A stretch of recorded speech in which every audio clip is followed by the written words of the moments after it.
Hi friends, രാവിലെ ചായയും കുടിച്ച് എങ്ങോട്ടെന്നല്ലേ? ഞാൻ മണ്ടക്കാട് വരെ പോവുക കേട്ടോ. പോകുന്ന വഴിക്കാണ് കുമാരകോവിൽ. ഒരു വയസ്സായ കുട്ടികൾക്ക് മുടിയെടുക്കുന്ന ഒരു അമ്പലമാണ് കുമാരകോവിൽ.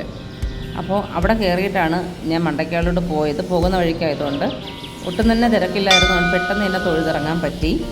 ഇനി നേരെ മണ്ടക്കാടിലേക്ക്. ട്രിവാൻഡ്രം സിറ്റിയിൽ നിന്ന് 61 കിലോമീറ്റർ അപ്പുറം സ്ഥിതി ചെയ്യുന്ന ഒരു അമ്പലമാണ് കേട്ടോ മണ്ടക്കാട് എന്ന് പറയുന്നത്. അവിടെ കുംഭമാസത്തിലാണ് കുടമഹോത്സവം ഉള്ളത്. 10 നാൾ കുടമഹോത്സവവും അടുത്ത 10 നാൾ മറുകുട മഹോത്സവമാണ് അവിടെ ഉള്ളത്. ഈ രണ്ട് കഴിഞ്ഞിട്ടാണ് ഞാൻ ചെന്നത്. അതുകൊണ്ട് തന്നെ ഒട്ടും തന്നെ തിരക്കില്ല. അവിടെയും നന്നായിട്ട് തന്നെ തൊഴാൻ പറ്റി. അവിടുത്തെ ഒരു പ്രധാന പ്രതിഷ്ഠ എന്ന് പറയുന്നത് 15 അടിയോളം ഉയരമുള്ള ചിതൽപുറ്റാണ്. ഇവിടുത്തെ ഒരു വഴിപാടെന്ന് പറയുന്നത് നമുക്ക് തലവേദന, കാലുവേദന, കൈവേദനയൊക്കെ ഉള്ളവർക്ക് ഇതുപോലെ കൈയും കാലും തടിയിലുണ്ടാക്കിയ സംഭവങ്ങൾ കിട്ടും.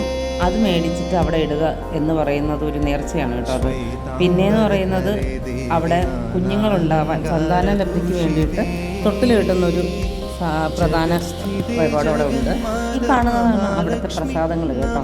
അരവണ പ്രസാദമുണ്ട്, റവ ലഡു ഉണ്ട്, സാദാ ലഡു ഉണ്ട്, ശർക്കര ലഡു ഉണ്ട്. സത്യം പറഞ്ഞാൽ പ്ലാനിലില്ലാത്തൊരു കാര്യം എന്ന് പറയുന്നത് പൊങ്കാലിടുക എന്നുള്ളതായിരുന്നു. ഞാൻ എപ്പോഴും മുമ്പ് ഇടും. ഇപ്രാവശ്യം അങ്ങനെ പ്ലാനില്ല. പക്ഷേ എന്തോ അവിടെ പോയി പ്രാർത്ഥിച്ചപ്പോൾ ഇടണം തോന്നി. ഒന്നും തന്നെ കൊണ്ടുപോകണ്ട, എല്ലാം അവിടെ സജ്ജമാണ്. ഒരു സമയം 300 പേർക്ക് വരെ അവിടെ പൊങ്കാലിടാനുള്ള എല്ലാം ഉണ്ട്, സാധനങ്ങളും ഉണ്ട്. നമുക്ക് അവിടെ പോയി ഇട്ടാൽ മാത്രം മതി. പിന്നെ മീൻ വിഭവം വരെ നേദിക്കാൻ പറ്റുന്നൊരു സ്ഥലവും കൂടിയാണ്, അമ്പലവും കൂടിയാണ് കേട്ടോ അത്. എൻ്റെ പൊങ്കാല പെട്ടെന്ന് തന്നെയായി, ഞാനത് നേദിക്കുകയും ചെയ്തു. പിന്നെ ഒരു പ്രത്യേകത കൂടെ അവിടെ ഉണ്ട്, നല്ലൊരു ബീച്ചുണ്ട്. അപ്പോൾ പോകുന്നവർ അവിടെ പോകാതെ തിരികെ വരരുത്. ഞാനും അത് കണ്ട് തിരികെ വന്നത്.